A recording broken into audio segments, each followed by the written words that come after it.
Come and dream with me.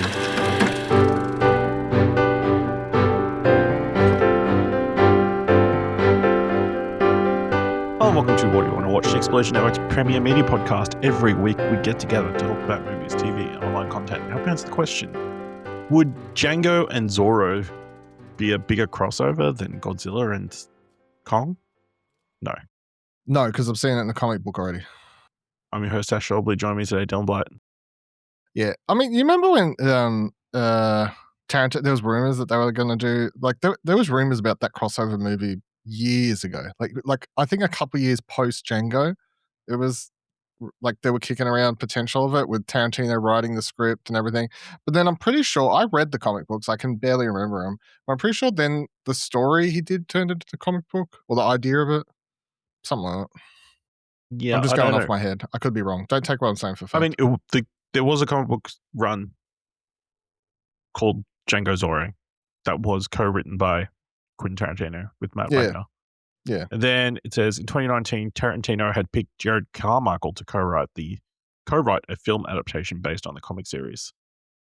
But by 2022, that had been cancelled. And there we go. is now entered redevelopment with Brian Hengeland writing the screenplay. The writer of LA Confidential. Sure, why not? I've never been super fussed about it. Like, I'm like, Django's not a character that I'm like, man, I can't wait to see him do crossover film. Like, I really want that, like, somewhat rather super serious movie to, I mean, crossover into a more lighthearted territory of Django, Zorro. Yeah. Very weird, you know? I mean, the question is, do they bring back Jamie Foxx and Antonio Banderas?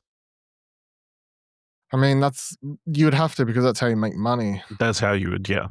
That's how you'd get, like, you would guarantee if you had those two back. Unless, well, you have to at least bring Jamie Foxx back. The only way you can change somebody is if you're going to launch a Zorro series. Yeah. If like, you would have to have Zorro. Yeah, you would have to. 110% has to have Jamie Foxx. I don't think you can get away with not doing that. I think you could get away with a new Zorro actor as long as the actor is prominent enough for people to get excited about a potential new Zorro. You know, I don't think you could have an unknown sort of come in. That makes sense. All right, on today's episode, we'll be talking about what's in our watch history, going over some film news, giving thumbs to trailers, and give this week's top 3. I'll kick things off because apparently I was the only one to watch this week. If we don't, sometimes we do the show and you just like to stick it in me if I haven't watched anything. Yet I'm over here doing Arcade Couch Weekly going, have you played anything? Nah. You have the opportunity to stick it in. Yeah. Yeah, I was lucky enough to go to an advanced preview screening of The Sheep Detectives, the new movie starring Hugh Jackman and a bunch of sheep, in which Hugh Jackman plays a shepherd called George who tends over a flock of sheep that he very much cares for. I don't know. It's not really established how he makes money as a shepherd. Is it a government-funded job? Because he isn't. It's very established very early on. He is a vegetarian and is not a fan of killing the sheep. He believes that sheep are pure animals that need to be protected. I guess maybe he's selling the wool. I mean, he shears them at one point. Yeah. At night he reads his sheep different detective and mystery novels, which they take in, and it turns out these sheep are super smart and talk and all that kind of stuff amongst themselves and that kind of thing. So, you've got Lily, who is the main sheep, voiced by Julie Louis-Dreyfus. You got this big, I don't know, standoffish, like loner sheep played by Bryan Cranston called Sebastian. Who else? I mean, one interesting thing they introduced early on is that sheep have the ability to forget whatever they want to forget. So collectively, if something bad happens, they'll all agree they're going to forget. Like another shepherd comes along and they think that they're going to like join the herds together, and it doesn't pan out. They're like, let's just forget this happened. So they all count down from 3, and they all forget what just happened. except for Mopple, played by Chris O'Dowd, who is the one sheep who was born without the ability to forget. This also plays into it because, one, they've developed this belief that when sheep die, they become clouds. Okay, what's the And because they forget, okay. because they forget they like forget all the bad stuff that happens, so they never remember that they actually die. That kind of thing. And they're very much unaware that people eat sheep. So that's the thing. Anyway, unsurprisingly, Hugh Jackman dies early in this movie.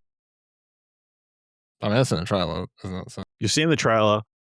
Hugh Jackman dies very early in the movie. He leaves like a will in which he has a large inheritance to give away due to I guess sheep-related stuff, but not like due to this singular flock. So yeah, the sheep decide, because the one police officer in town, played by Nicholas Braun, is a incompetent fool who, at the start of the movie, when they find his body, looks everywhere around George's caravan that he lives in, except inside the caravan, until suggested. Yeah, he's pretty bad at his job. So the sheep decide they're going to solve the mystery by themselves. Thus, we set it out on this fun, mystery film with a bunch of different suspects. I had a really good time. It's a fun,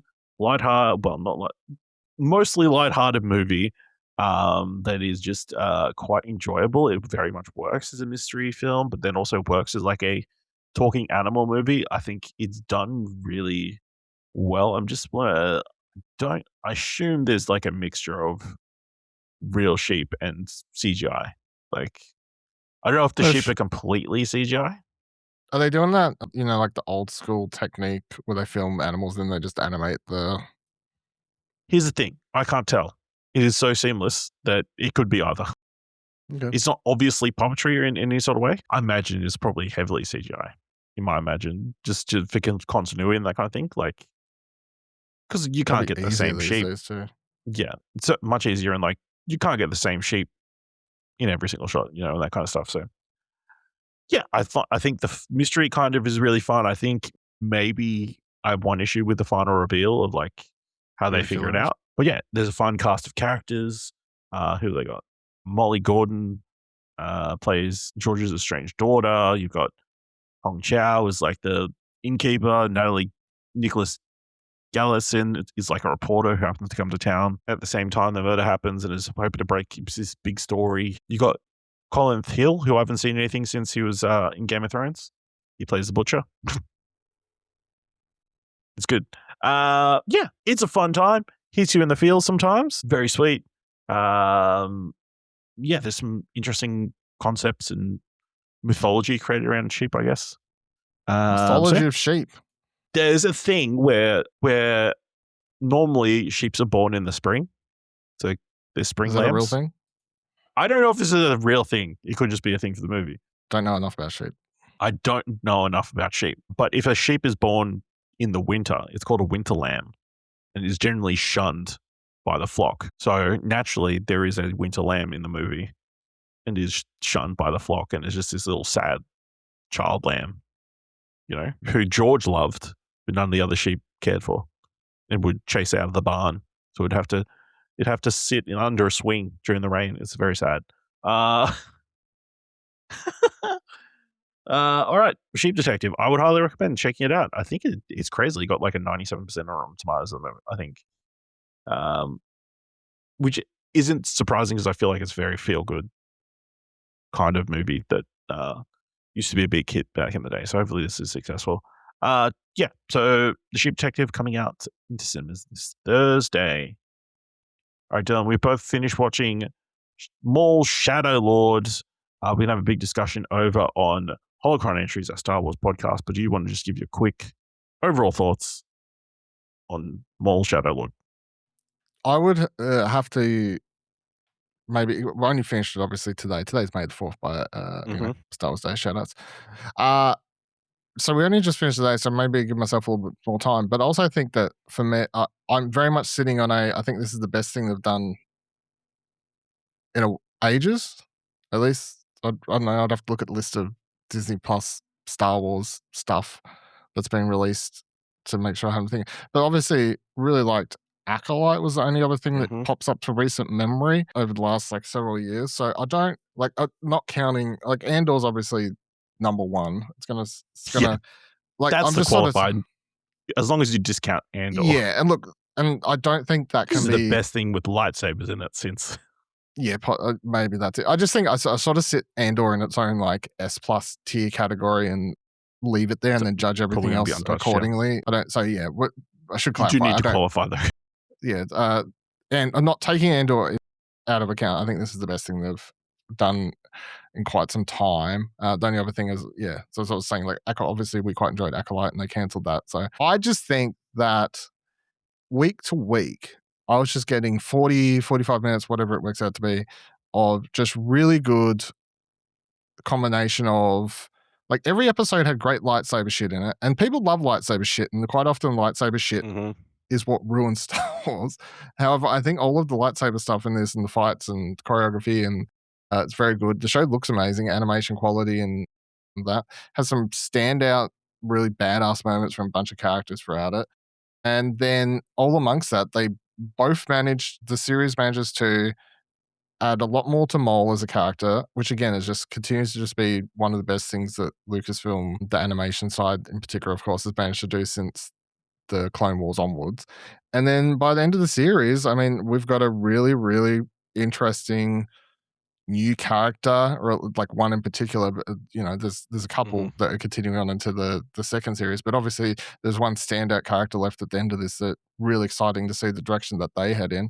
And I mean, we are yet to record our episode of Holocron Entries discussing spoilers at this point, but I mean that last two episodes was I think very intense. Like it was very intense, like two back-to-back episodes of just great shit. So yeah, I loved it. Yeah, I think it's been highly impressive.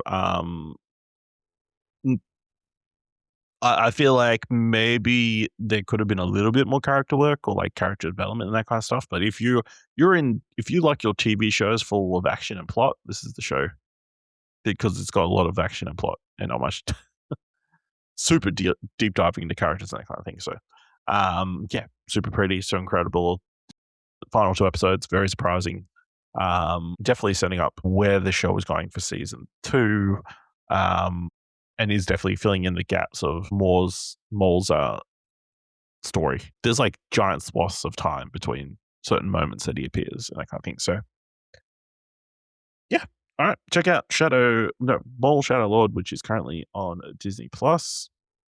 I finished watching the 5th season of Abbott Elementary, which dropped its second half on Disney Plus here in Australia. Last we left off, the school, was it heater? Like whatever. Like it's heater. Furnace, that's the word. Its furnace had broke and the school was pretty much in complete disrepair. So the students and the teachers and everything at the start of the second half of the season are relocated to an abandoned mall. So the first few episodes of the season, this part of the season, they have to figure out how they're going to teach or run a school inside of an abandoned mall, which is, rife for laughs and fun, because that's not what malls are for. Yeah, I mean, Abbott Elementary continues to deliver really great character stuff. Obviously, the Janine and Gregory romance continues to play out interestingly. Obviously, there was the will they weren't they for a couple seasons, and then they finally pulled the trigger. And seeing the relationship continue to develop over the season is really enjoyable. Yeah, I mean, it's just like riding a bike, going on and watching the show. Just a easy binge, and which I did in like a day and a half. So, Abbott Elementary Season 5 Part 2 is what I'm going to call it, out on Disney Plus. All right, now let's move into the mandatory Netflix segment of the show. And I've watched the first 3 episodes, I think, of Man on Fire, the new adaptation of a book that was also famously made into a film starring Denzel Washington. This time starring Yahya Abdul Mateen II.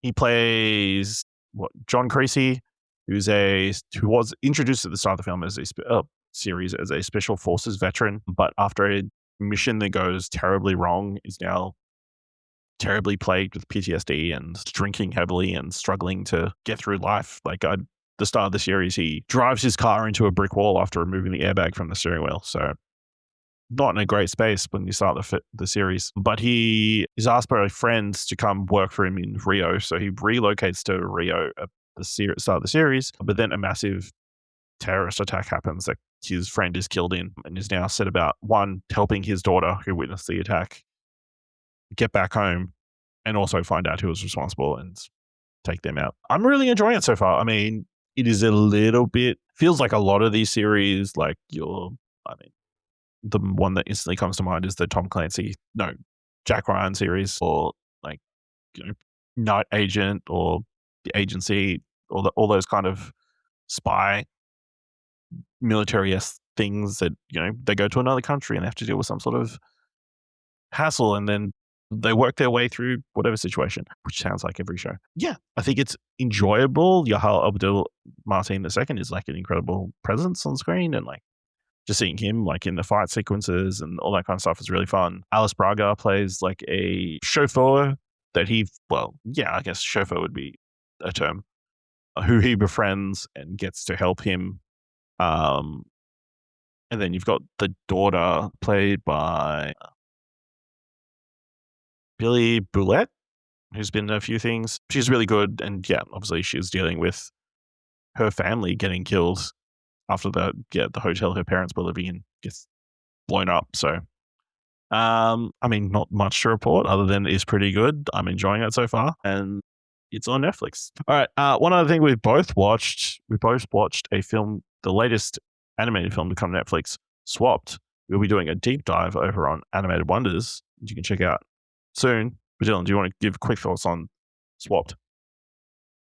Yeah, I thought it was forgettable, I guess would be the go to. It's just I don't even think, like, it's at times, I wouldn't say I think it's animated really well. I think the standout thing for me for this one was it did have some interesting design in it, in which I do like, there's some moments where it's almost like you're watching the animals interact in a diorama, I guess is how I'd describe it. I guess just the way it's sort of framed up with the animation at times. And I'd like, on paper, I think I like the idea better, but it's also just so surface level with its messaging, and it's the sort of thing that you've seen in a lot of movies, and I don't think this offers any particularly unique or different take on it. Also, by the end of the movie, I was just thinking so much about I can't remember the movie's name now, the robot one. It was reminding me of that, so that was distracting me. What, the Wild Robot? Wild Robot, yeah. It was making me think of that by the end, which is a much better movie, so that doesn't help. And my number one gripe, I hated Tracy Morgan. I did not like him voicing the fish character in this. Okay.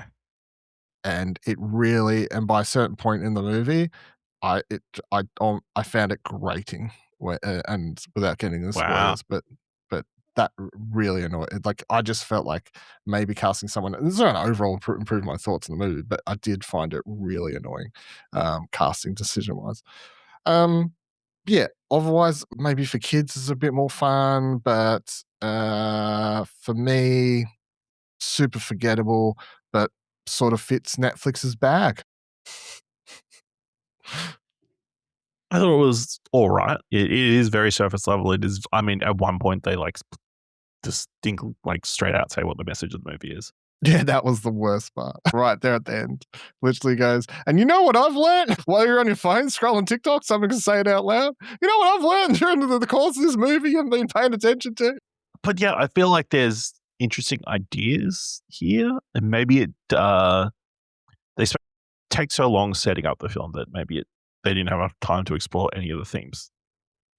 Because it is a little bit, they've got a lot of stuff they set up before they actually get to, I guess, what they want the movie to be. But yeah, I think it's fine. I feel like kids will enjoy it more than us who are probably looking at it a little bit deeper and that kind of thing. It's there are some interesting sequences, and I think there's some fun animated bits. It is just a little bit, You say you thought of The Wild Robot. I didn't think of it as I was watching it, but Hoppers is another movie with very similar setting and themes and certain events. Yeah, They're I just haven't like- watched that, but I guess Yeah. I could. Yeah, even from the trailer, I guess. It's so it's very interesting, like the timing of how these things pan out. But yeah, swapped. Go check out our discussion over at Animated Wonders, our animation podcast, where we'll go explain more about what we didn't like about the movie.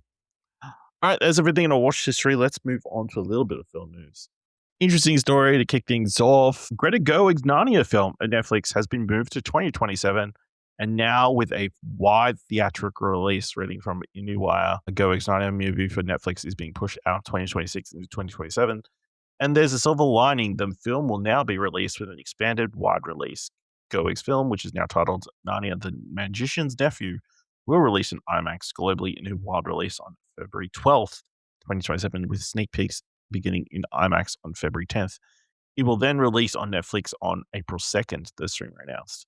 Narnia was meant to open in theaters over Thanksgiving and then wind up on Netflix by Christmas. The idea for Netflix has been to do event releases rather than go all out with theatrical, and pegging it to the holidays would have been ideal. Thanksgiving, though, is a crowded window, which a lot of tentpole movies are vying for IMAX and PLF screens, including Dune Part 3 and Avengers Doomsday. A couple of weeks later, by moving the film to February, Netflix gives it a wider berth exclusively in IMAX and also a longer theatrical window. That said, it removes it from a prime Oscar contender window, as all of Gerwig's films have been major contenders at the Academy Awards in the past. Netflix still won't even say that it's going all in on theaters, but it was making a promise of 45 days theatrical windows when it was looking to acquire Warner Brothers, and Gerwig is a big enough filmmaker that has been able to land Netflix move out of its comfort zone. Dylan, do you think this is a one-off, or is this a sign that Netflix is potentially going to go in the theater direction? No, one off. I do not forever. It would take multiple versions of the same story to play out before I'd ever trust it to be some normality to come out of Netflix. I think it's only going to be the filmmakers that have any sort of sway over there to get stuff. I mean, we also live in a world where the bloody Fincher movies are getting what, a week, 2 week theatrical releases before ahead of streaming. Del Toro, how long did Frankenstein have as a theater thing? You know what I mean? Like, there's so many cases of movies just not. So, I know I don't take this as a big sign of jack shit, to be honest. But that's cool. I'm glad it's getting a bigger theatrical run as it deserving. The one thing I'm not happy about is the film being delayed, because A, I want to watch it, and B, I'm pretty sure I drafted it. I don't know if you'd. I didn't know if you'd already have thought of that. No. Okay. No, you did not. Okay, very You're good. safe. Very good. We'll get into that later, but I think it could be a move. Like, I think Netflix could potentially be looking at that catalog and going, if we want to make bigger scale movies, we do need to get some sort of theatrical return on an investment. We can't just go, it's just going to be in the streaming budget. Like, if we want to make a movie on the scale of Narnia with Greta Gerwig shot on IMAX, then you do need to release it for an extended time in cinemas to justify those creative or those filmmaking decisions, I guess. So, I mean, Netflix doesn't really have a lot of those massive franchises that would necessarily justify a 45-day window in the cinemas. Like, you enjoyed Frankenstein, but is that going to bring a ton of people to the cinema? Probably not. I think enough. Jacob Elordi. I know Wuthering Heights didn't do very well. Underwhelmed. I mean, yeah, if the right movie makes sense, like maybe the next Knives Out movie. Although I feel like 45 days for a Knives Out movie. I don't think so. I don't see that happening. if they get a big enough cast, for K-pop Demon Hunters 2, that would be That I could see. Yes, you could Yes. see. I could see that. Outside of that, they don't really have. Again, Netflix does not have these massive franchises. Upcoming Netflix movie that comes to mind that would deserve it and would make sense to me is the I can't remember the name of it. but the Once Upon a Time in Hollywood prequel, sequel thing, whatever it is. Adventures of Cliff Booth. Yeah, The Adventures of Cliff Booth. That would make sense to get a longer run, to be honest. I feel like it's going to be a budgetary thing.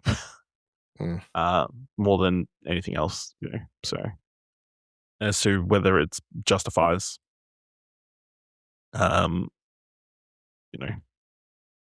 going to the big screen and that kind of thing. I'm just trying to have a look what else they've got coming up. Yeah, probably The Adventures of Cliff Booth is the only big named one. They could do 2 versions of the movies too. You could have like the theatrical proper version of the Chronicles of Narnia. Have like a director's cut. And then no, like you get the proper movie if you go to the cinema, and then when you go, if you wait for it to come to streaming, then you get the version where the dialogue's changed and Aslan's like, and I represent Jesus Christ in this story. Jesus Christ. I'm here to explain the non-subtext of this novel brought to life. Okay, here's a couple of undated movies. Like, they've got a Bioshock film in the works. Would that be something you put on the big screen?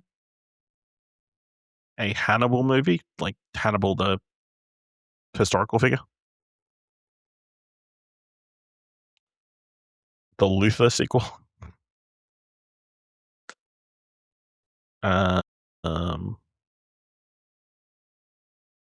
Yeah, then there's not much on their slate that would. I mean, Gundam, which they're shooting here in Australia at the moment. Yeah, depending on the scale. That's one of the most interesting movies upcoming to me. Just the pairing of so many people would love that. Like Gundam, even if you don't like have any association to Gundam or know anything about it, never watched it or done models or whatever, I feel like most people know what Gundams are. And even if they see one of those like builder figure thing or whatever, people, even if they're not Gundam, people assume they're Gundam to a degree. Like I feel like it has just as a name to it. And then you're pairing all of that people know with Sydney Sweeney, as she's currently known in 2026.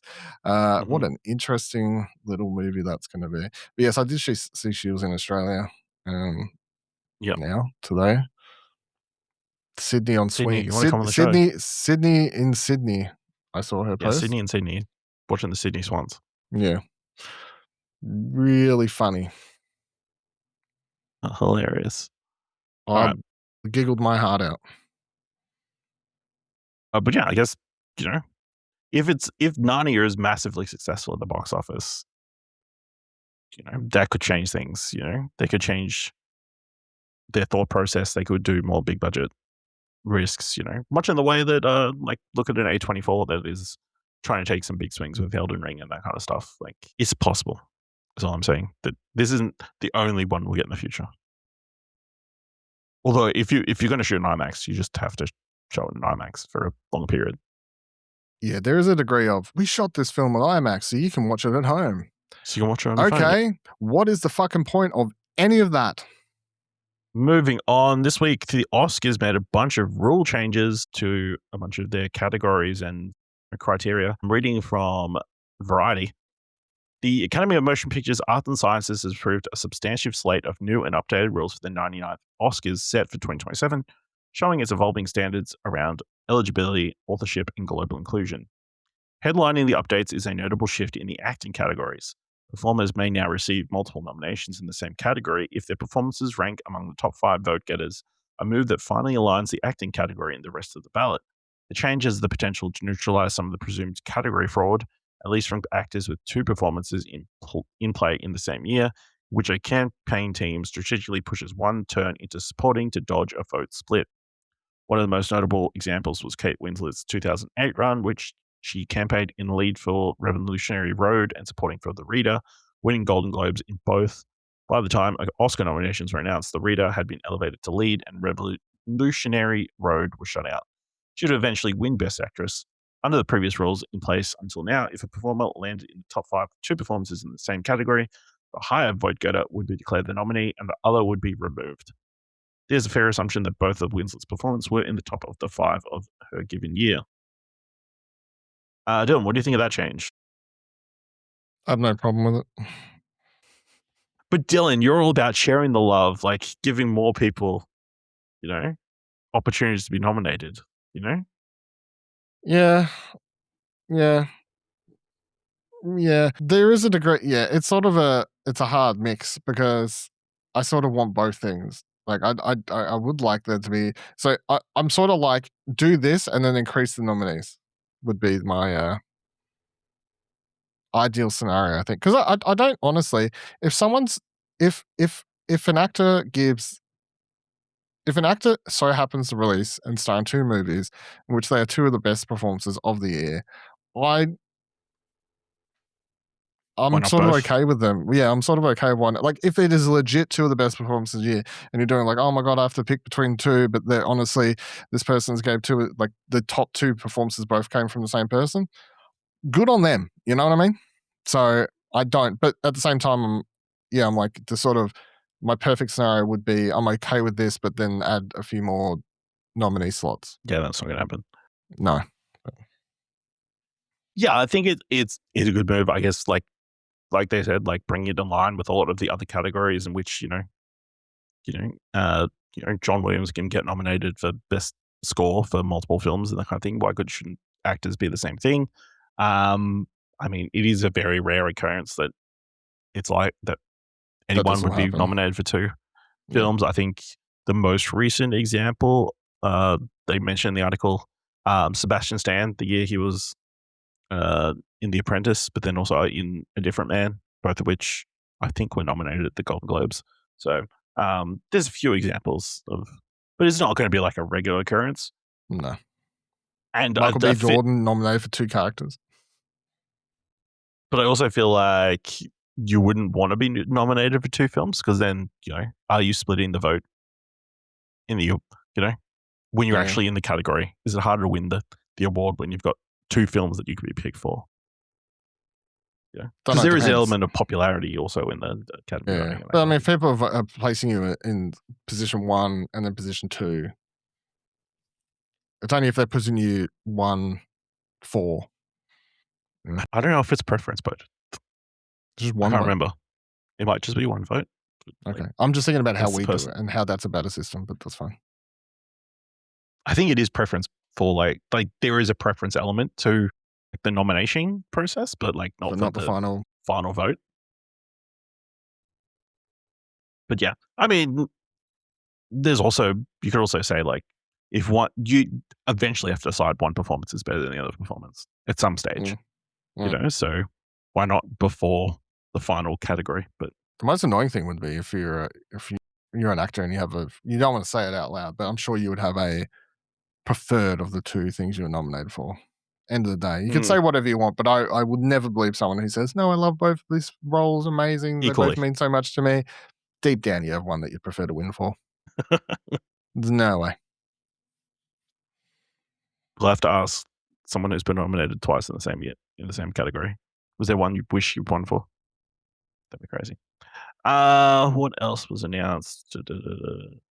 I'd pretend no. Additionally, in the acting category, only roles credited in the film's legal billing and demonstratingly performed by humans with their consent will be considered eligible. This has been a major source of tension in the industry following the use of Val Kilmer's likeness in an upcoming film As Deep as the Grave. The Academy further addressed generative AI more broadly, reserving the right to request additional information about the nature of its use and the extent of human authorship on any submitted film. In the writing categories, the rules are now formally codified. The screenplays must be human authored to qualify. The organization emphasized that while its rules continue to evolve alongside technology, its commitment to human artistry remains unchanged. Common sense. Cool. Common sense avails. Yeah, this makes 100% sense. But to have it in writing, I think, probably very important. Very good. Another major change arrived in the international feature category, where multiple films from the same country can now qualify for a nomination, a shift we are dubbing the anatomy of the fall rule. In addition to submissions from the official country or regional selection committees, non-English languages films can now qualify by winning designated top prize at one of 6 approved festivals.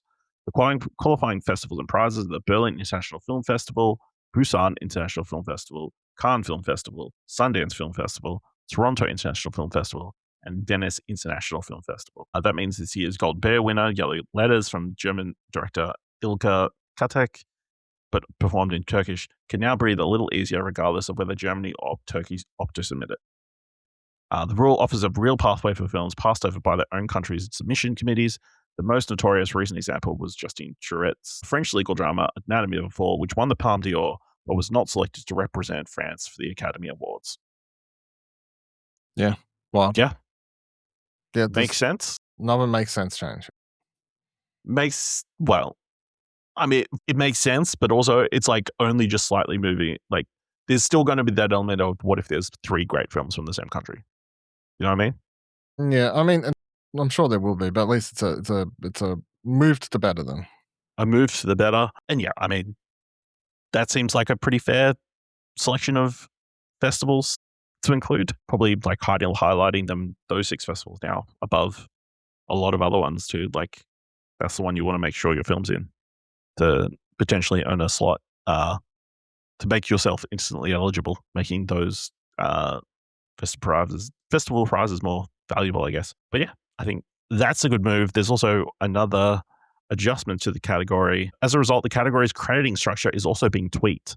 The film itself will now be credited as the nominee rather than the country or region, and the award will be accepted by the director on behalf of the creative team. The director's name will now appear on the statuette plaque after the film title, and if applicable, the film or region. This could result in no designated country being listed on an Oscar statuette. Makes sense. It should have been a move that's made a long time ago.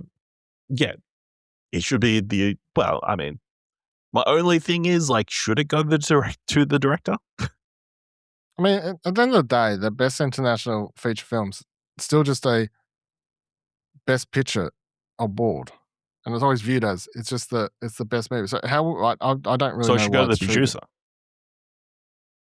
Well, yeah, I guess technically it should go to the producer. But yeah, I mean, this is better than the country winning the award, technically. Yeah. Good job on providing some tax incentive. I just wonder, like, how does that then affect the submission process? Like, will the countries care as much because they're not earning the honor? Maybe that plays a factor. I don't know. I don't think it really makes a difference because at the end of the day, if you still want to take it back and be like, celebrate the film, like winning a prestigious award at your country, it makes no difference to any post marketing or stuff or whatever you want to do. Like, I don't, yeah. No, it's just a common sense, makes sense. You know, the most sensible change. What else? In the casting category, the number of statuettes awarded will increase from a maximum of 2 to 3. The cinematography branch will produce a fixed shortlist of 20 films in its preliminary voting, replacing the prior range of 10 to 20. The hairstyling and makeup branches must attend at least one of the 2 final branch roundtables to be eligible for vote in the preliminary round. In visual effects, all Academy members must view the 3-minute before and after reels from Visual Effects Bake Off to vote in the final round. The original song category also received a precision update for songs submitted as the first new music cue once end credits begin. The submitted video clip must include the final 15 seconds of the film before the credits roll. Okay. That's an weird one. interesting choice. So that was to like, be eligible for an end credit song, it needs to have 15 seconds of the song play before the movie technically ends. Is what they're saying, from what I can tell. Yeah. That's an interesting choice. Yeah, I mean, my thing with that is, it's a weird decision to change because I don't think it needed to change. However, at the same time, I have always found it odd the amount of songs that are obviously nominated and people probably never heard them. Because they're part of the credits and Netflix because they're part of the credits and everyone's walked out by the time they start playing. Because quite often a lot of songs don't start playing straight away. Like there's a song that fades out, there's a song that plays through to the end of the credits for like a minute, and then the actual song that is nominated starts playing. So it's interesting. Maybe this is an effort to get more songs that are actually in the movie nominated. It's a weird one because then it's like technically you're forcing them to try and put to creatively fit a song where potentially it might not fit elsewhere in the movie. And quite often songs that play during that end credit sequence, they play there, but really the song's created, especially when it's done by a Gaga or whoever the hell. They created for the movie and like It's created with for the themes and that movie. kind of thing. Yeah, it's like marketing for the movie. Really, it's not like you're celebrating a particular song that fits into the movie. So in that respect, I sort of get it. It's like then you're forcing the movie that's the song that's actually nominated to have had some more prominence in the actual film, rather than just being something that was created more or less as a marketing track for it. So yeah, it's interesting. Final thing that it is for the Governor's Awards, a minimum of 3 disciplines must now be represented amongst the honorees in every given year. I think that's probably a sensible thing, but also I'd be very surprised if that doesn't happen on a regular occurrence. You know what I mean? Like, I'm sure they give awards to like a director, a cinematographer, and a actor like every year, at least. So, but just again, having something concrete is pretty good. So yeah, that's all the changes. I guess we'll see when 27 rolls around whether any of these turn out to be controversial. I wonder when the stunt category comes in, will you be able to be nominated more than once that, or not? Because there's just a year where it's like 5 nominees to John Wick or some shit, you know? Like, I don't know. Well, again, they haven't clarified how the category is going to be. Yeah. So now I'm intrigued after all this to find out. It's probably going to be stunt per like collectively for a film. Well, it's a stunt. I'm assuming it goes to like the stunt coordinator or something of the film, rather than who performed in stunt in the film. Any particular stunt. But what if there's 3 stunt coordinators on the film and it's John Wick and you nominate all 3?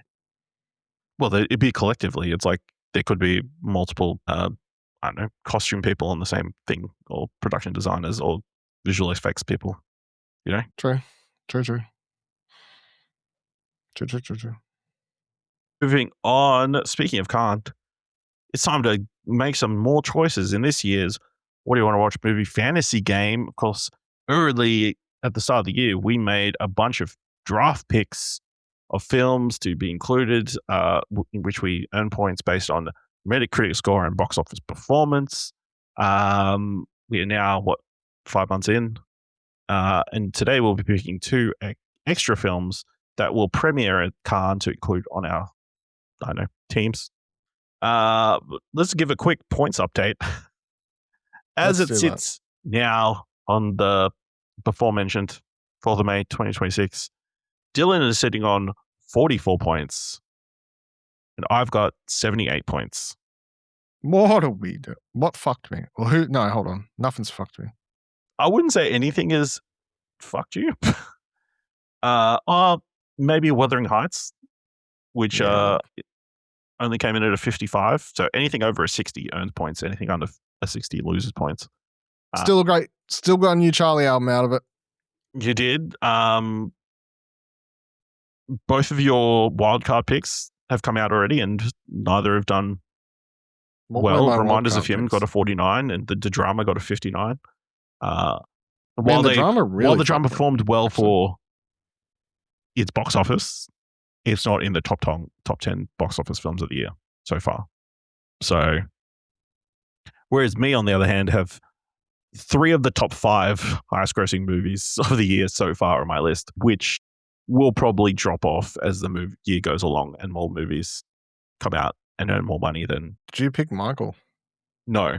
So what? I've got Hoppers, Project Mary, and the Super Mario Galaxy movie are in the top 5. There's one. So Michael is in 4th place. Do you know what would be the second highest highest grossing movie worldwide this year? Have a clue? No clue is going to help. Because I can't remember what the fuck's released. Is it American or not? No. It's not American. No. I'm not sure if you're saying no, you can't tell me, or it's not American. No, it is not an American film. So what country is it? It's a Chinese film. Oh, I'm probably not going to know it then. No, you're not going to know. It's a movie called Pegasus 3. Right. Animated? Which, from my understanding, is some sort of car racing movie. Mhm. Let me just double check. Yep. A Chinese sports comedy film written and directed by Pegasus, Han Han. And the sequel to Pegasus and Pegasus 2. Has made, how much has it got? $649 million so far this year. $648 million in China, probably. So it says the first one came out in 2019, second one came out 2024, now this one. So there was like a bit of a gap between. COVID. The synopsis for the first film is simply an old-time racing champion tries to come back to the rally stage. And just watching the trailer in silence, I'd watch this. I'm down. I'm adding this to my list. It looks like they shot this rally racing like legit. It looks Yeah. All right. So what else? So yeah. So I mean, that's the major reason that I'm ahead points wise. My highest performing film is Project Hail Mary, which got a 77. Although, I mean, you've got a little bit of a lead based on this performance at Sundance. Neither of my films got a positive score, but you've got you earned 20 points from your Sundance picks. So Please remind me what you and I picked, because so I picked The Moment and The Gallerist, neither of which were well received at Sundance. you tried and you to steal picked my movie. I Want Your Sex and The Invite. The Invite got a 77, so also one of the higher films of the year. So yeah. Pegasus is streaming on Prime Video for everyone listening. First film? The first All one, right. yeah. Look forward to our Pegasus discussion next week. All right, so we will now be picking 2 films each from Khan, hoping they score highly. Dylan, seeing as you're behind, I'll let you What the pick first. What the hell?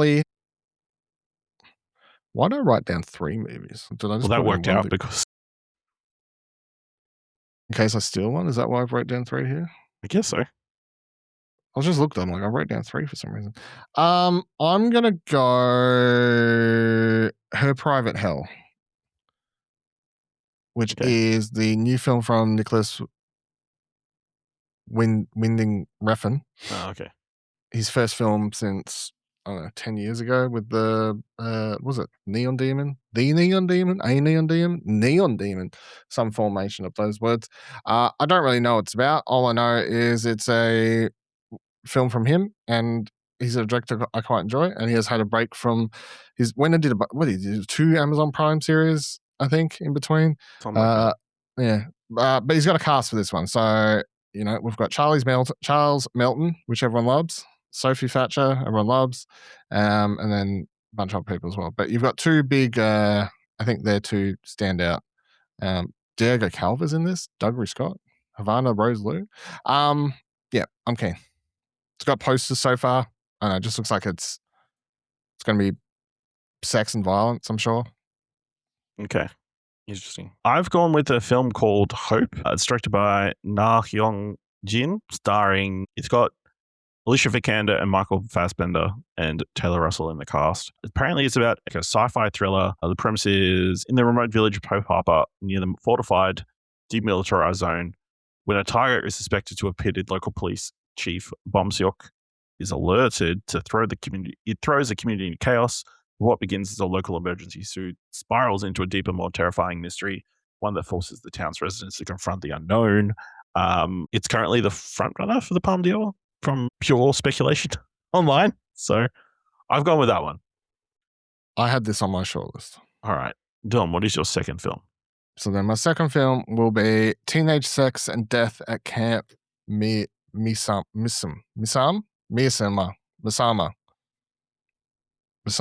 Don't know. New film from Jane Schrodenbrunn, a director of I Saw the TV Glow, which obviously I loved. So very keen for this. And the pitch for this one, reading the synopsis, is fantastic. It is a queer director making a slasher franchise sequel becomes obsessed with casting the original film's final girl, leading both women into a psychological and sexual chaos. Stars Gillian Anderson and Hannah Einbinder. That is fantastic. Deciding which film to pick now.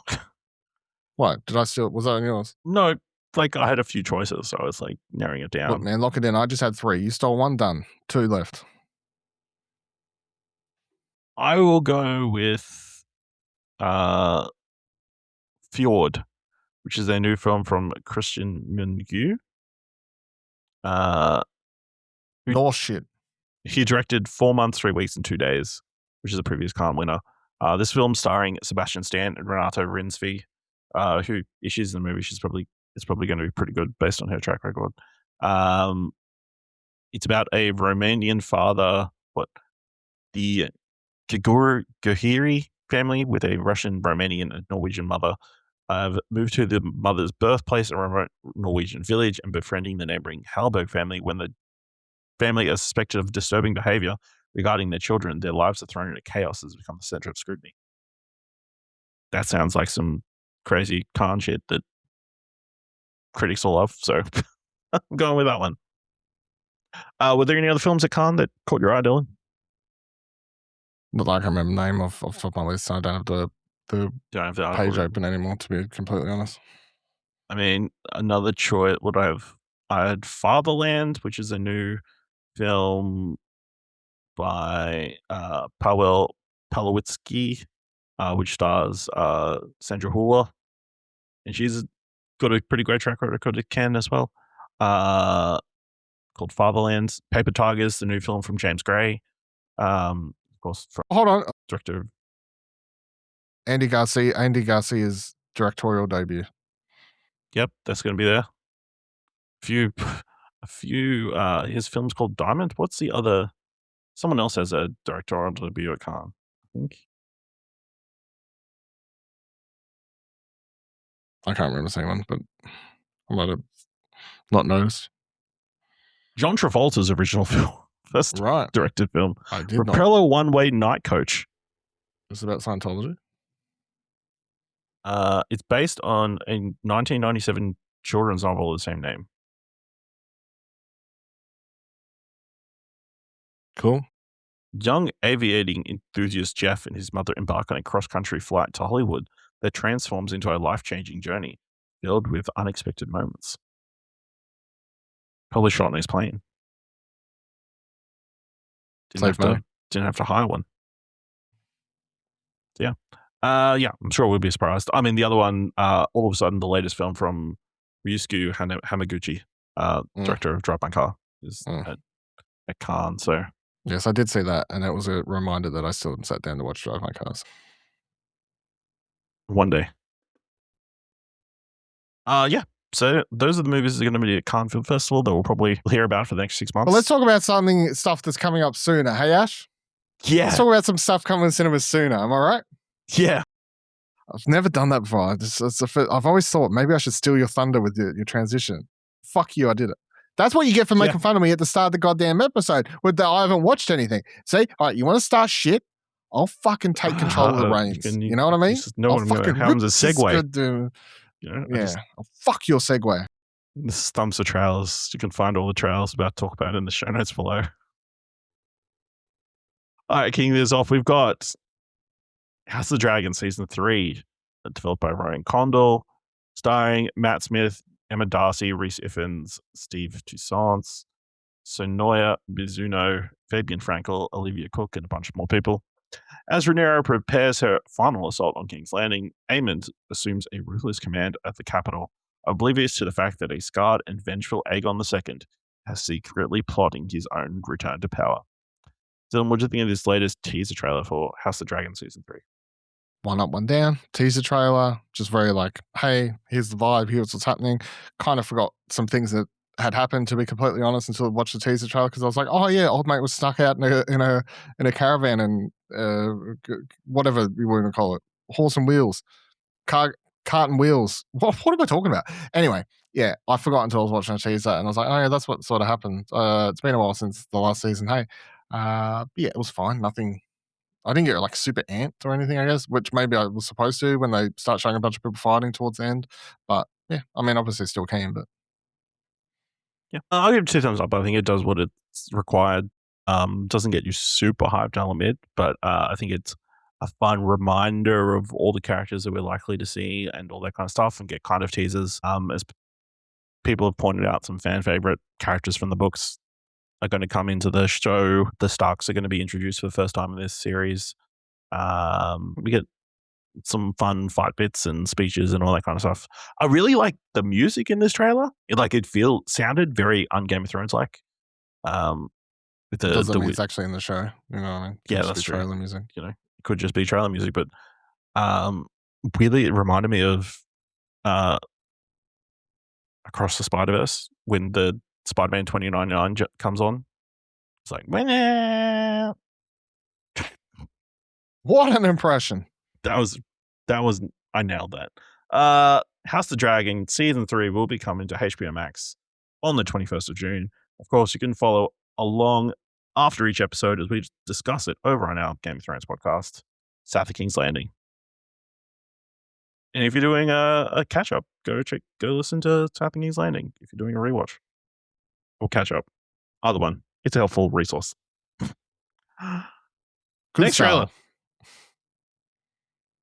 Office Romance, directed by Ol Parker, starring Jennifer Lopez, Brett Goldstein, Betty Gilpin, Amanda Sedaris, Tony Hale, Bradley Whitford, and Edward James Olmos. Jackie, president and CEO of Air Cruise, runs a tight ship in her business, including a rigid anti-fraternization policy for all her employees. When a sexy new legal lawyer begins working for her, that policy becomes well tested. Tell them what you think of the trailer for Office Romance. I enjoyed seeing Jodie Whittaker at the end of the trailer. Other than that, double thumbs down. Definitely not my cup of tea. The same thing, if this is coming to cinemas, I'd be like, oh, maybe it'll be okay. But knowing it's already looks bad and it's a Netflix movie at the same time just gives me no hope of this being good at all. I think this will be terrible. It looked bad, corny, and I don't care for it. You're going to give it 1 up, 1 down because deep down it looks bad.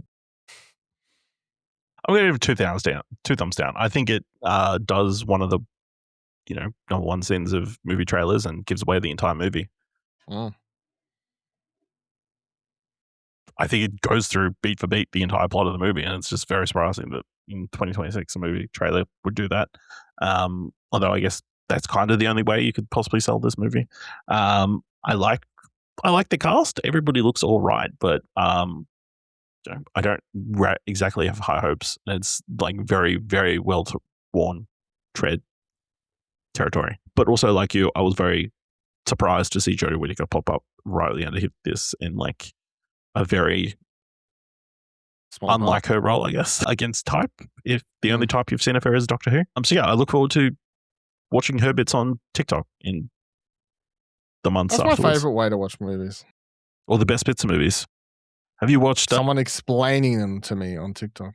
Yeah. No, just the one segment Just of the movie. clips. Have you seen the karaoke scene from Balls Up? What? No, Balls Up? Balls Up. There's a scene. What's Balls Up? Balls No, Up is the movie with Mark Wahlberg and Paul Walter Hauser. Right. No, I haven't. I will say I get very minimal amounts of these things pop up. And Okay. I think it's just because I flick past them far. I think my algorithm's currently safe. Okay. Yeah. And I'm happy for it to stay that way. That's fine. Well, yes. In that movie, there is a scene where they perform karaoke, specifically singing Gautier's Somebody That I Used to Know, which got a lot of traction online. Right. And it's apparently the best part of that movie. I think it's very funny because I have 2 TikTok accounts technically because I've got my personal one and we've got the Explosion Network one. Mhm. And sometimes I switch between them and flick through them at See how differently different they are. because they've both been attuned very differently. Like what I get on my personal one is very different. Well, there's a little bit of crossover, but somehow I've just not purposely, but I've just somehow got completely sort of differing algorithms. Sometimes I flick through mine for a while and go, that's enough for that. And then I switch over to the Explosion Network one. Interesting. Anyway, Office Romance is coming to Netflix on the 5th of June. What are we doing, Brett Goldstein? Fire your manager. I mean, I don't know. Brett Brownstein being in a film with Jennifer Lopez, like that is not a plus. That's not a plus at all. I know. I think I think it's flattering to her. Wow, it's like your like old mate from the Binge series. What's it called? You narrowed it down. The Australian comedy that you said is really Colin good. from Accounts? Colin from Accounts. The dude from that is in Devil Wears Prada. Is he? Too. Yeah. He's Anne Hathaway's love interest or husband or whatever. Wow. See. Good on him. Yeah. So, that's flat. Would you consider that flattering? No, I think they're both good looking people. I think they're both good looking people who have both delivered good projects on their own. However, I think J-Lo has a 5% hit rate. Next trailer. Verity, directed by Michael Showalter.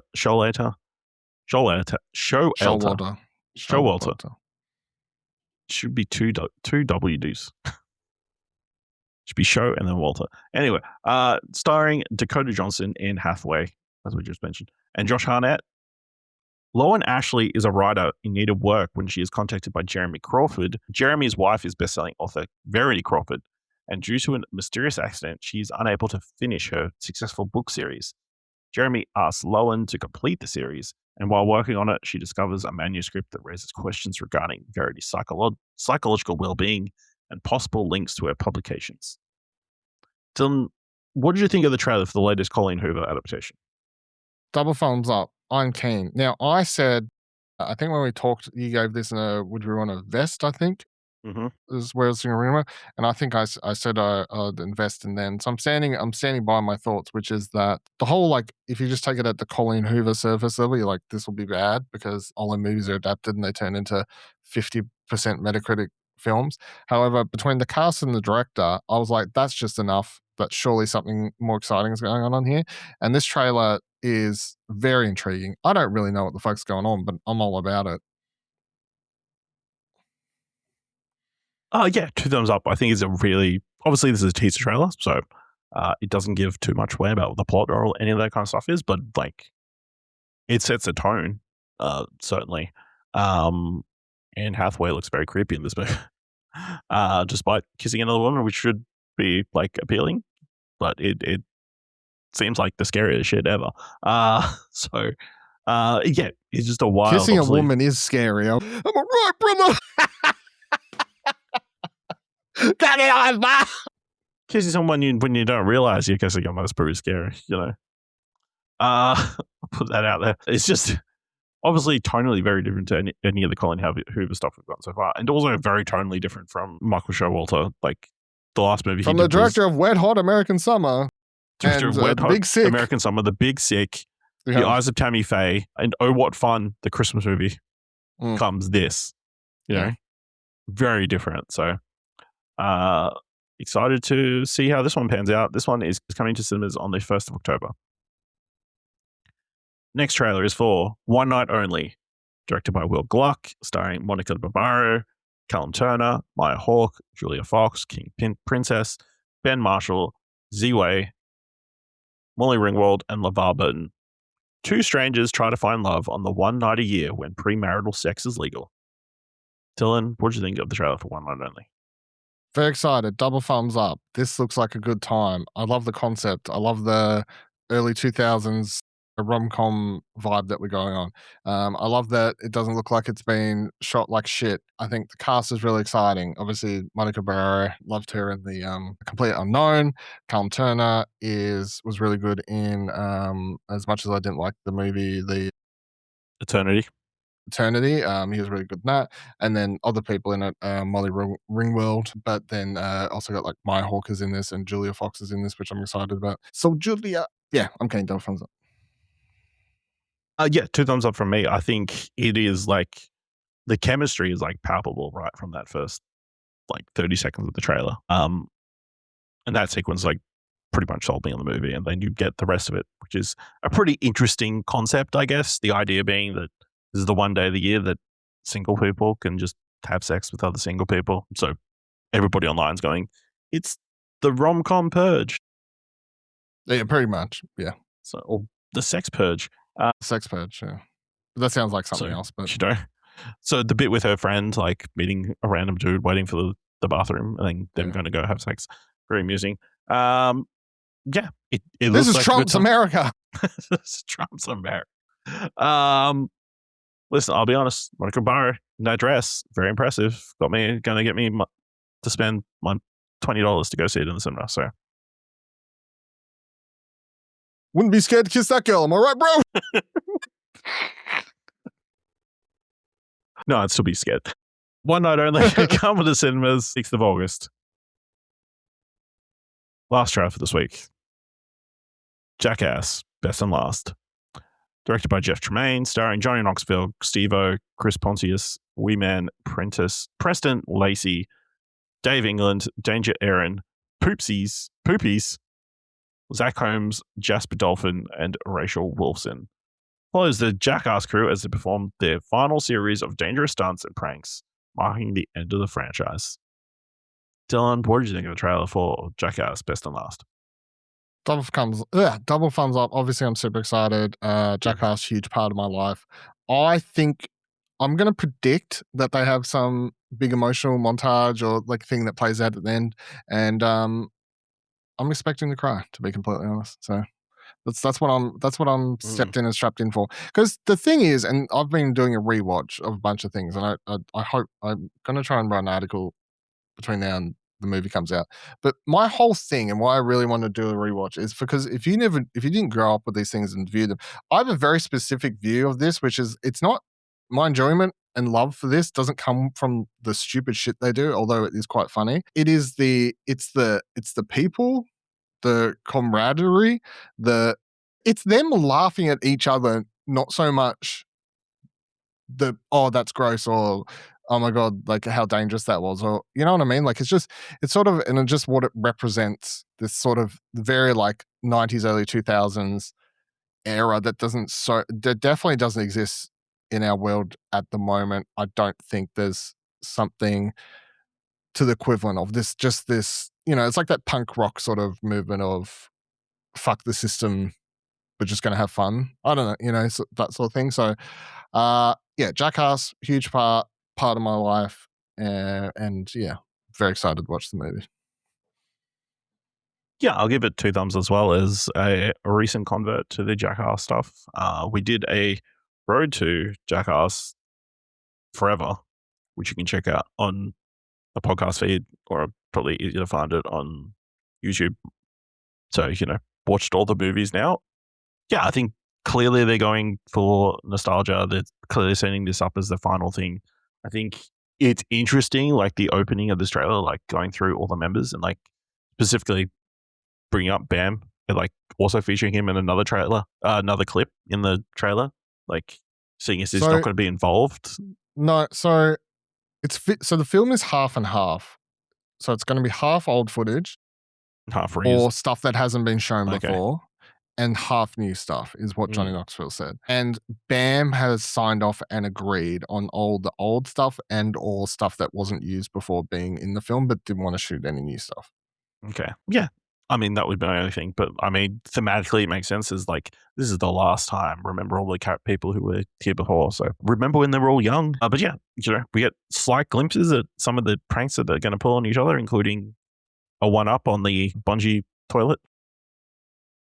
No. The bungee toilets, that was the same stunt. That's the same stunt? I thought just the same stunt. Redoing it. No, a couple moments in the trailer are just stuff you've seen before. Because they're trying to make sure you said we're doing it again, bigger and better. No. I think some of the stuff they show in the trailer is old stuff, but I think they don't. But also, it's important they do that. I think so people don't go into the movie disappointed that are not 100% new stuff. So that's why I think the trailer does a good job at showing you it's new and not. Okay. We don't get a hint of what the big final things is that cause that person to freak out and think that their plane had crashed. Yeah. Yeah. Very funny. I think the standout thing with the trailer is just the Poopy's getting a shock collar or whatever on his nuts and then falling off the pole. And then at the end where Steve-O is getting a prostate exam from their new castmate, the robot. Yep. It's not a finger, it's a claw. Yeah. All right. Jackass, Best and Last is coming to cinemas on the 20th of June. All right, let's move on to this week's top 3. Definitely in the top 3. And with Mortal Kombat 2 finally coming to cinemas, this week's top 3 is top 3 characters you would have compete in Mortal Kombat. Mortal Kombat. Dylan, what's your number 3? My number 3 is Furiosa from Mad Max Furiosa. I was looking through. I was trying to think of a bunch of characters, and I've tried to pick one because you can usually just go for people who can fight really well or something like that. I was trying to think of ones like I think Furiosa can fight well, but she's also got like a there's just a thematic thing. If you picture Charlize Theron, Furiosa, I guess as well would be. I'm not picking that. No offense to Anya Taylor-Joy, but I'm going to pick the adult, like the proper, like the grown up, the grown woman version.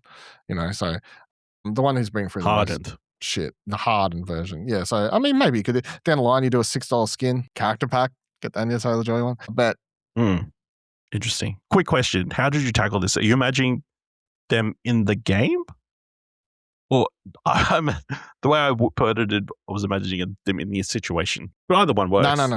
No. I pitch them in the game because that's how my mind works. Okay, well then my third answer will be a very. Also, I ruled out any comic book characters, video game characters, or like any other crossovers that like would be boring answers to me. I was trying to think film only. Okay.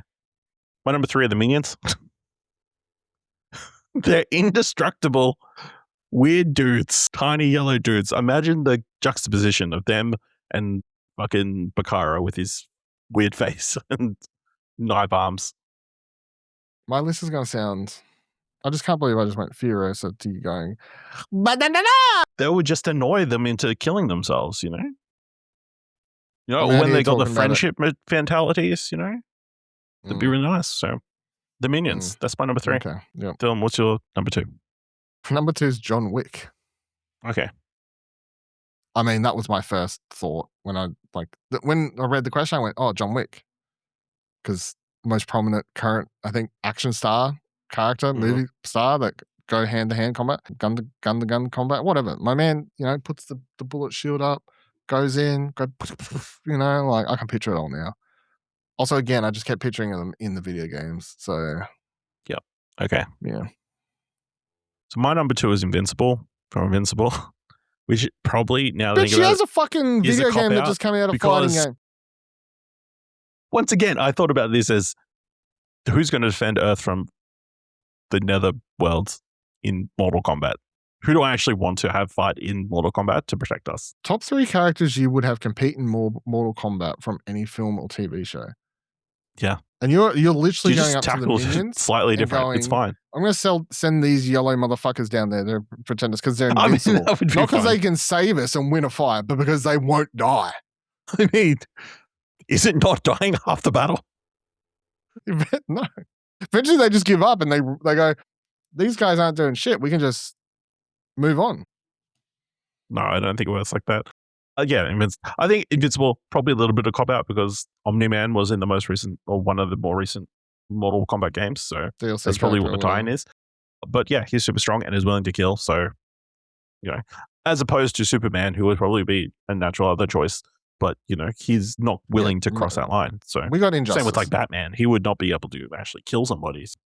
Rama from the Raid films. Okay. Because of course it is. Yeah, that's fair. Yeah, I don't know if I need to explain more than that. My number 1 is Scarlet Witch. She took out the Avengers in the Multiverse of Madness super fast. My list is so much better than yours. People online, you decide whose list is better. That's how this segment should work. Coming in here, giving me shit for not watching any movies this week. Meanwhile, I've created this fantastic list. You think that any of those people can beat Sub-Zero? I don't think so. Rama can beat Sub-Zero. Tell us, who would win in a fight? Beat Hammer Girl. She didn't have fucking. It wouldn't have mattered, bro. I Like, don't know which one did I say? Sub-Zero, ice powers. mate, he would dodge that shit. You know who I nearly picked and then ruled out? I was going to put It Man in, but I was like, he's a real person, or based on a real person. Dylan, this week, what do you want to watch? Fuck, I forgot to look what's out. God damn it. It's always something. Too busy not watching movies. Yeah, look, well, that's the thing. I haven't watched any movies this week, so I wasn't thinking about watching anything this week either. Just to spite you, motherfucker. For my TV pick, I am on. Actually, maybe I'll save that. Hold on, let me just clarify. There's nothing something about that. Oh, that's out this week. I forgot about that. Hey, I'm for my movie pick. I'm going to go with Hit Me Hard and Soft, the two are live in 3D. The Billie Eilish concert film that is also technically the latest film from James Cameron, which is shot in both 3D and high frame rate. So get excited for that combination of things. And yeah, for my TV pick, I'm going to stand by what I first saw, which, not changing my mind. I'm going to go with My Worst Ex, season 2, which is one of those Netflix shitty, like, crime drama shows or whatever. All I remember is I watched season 1. It had some wild stories in it. That was just absolute insanity. I think this show's also produced by someone. Who's it made by? There's like, they slapped some executive producer names on it of prominence. Oh no, it's just Blumhouse. That's right. So it's some by Blumhouse. That was I knew there was like something involved. Anyway, I enjoyed season 1 because it had lots of horrible stories that I found interesting. So I'm picking it. Yeah, I'm looking at the poster and I don't want to stereotype, but the guy's got a massive half face tattoo that doesn't seem tribal in any sort of way. No, I think he's just a fan of not getting a job. Wow. I'm going to say Mortal Kombat 2. I'm excited to see in cinemas. Although, again, I'll reiterate, go see Sheep Detectives. And then I will say on streaming, I'm keen to check out Remarkably Bright Creatures. We saw the trailer a few weeks ago starring An octopus. An octopus, yeah, mostly an octopus, but Sally Field and Lewis Pullman. That looks pretty good. So check that out on Netflix this week. Let us know what you want to watch this week. But more importantly, who had the better top 3? By going to social media. It's not even a question. I don't know why. Let us know on social media by going to explosionera.com/follow.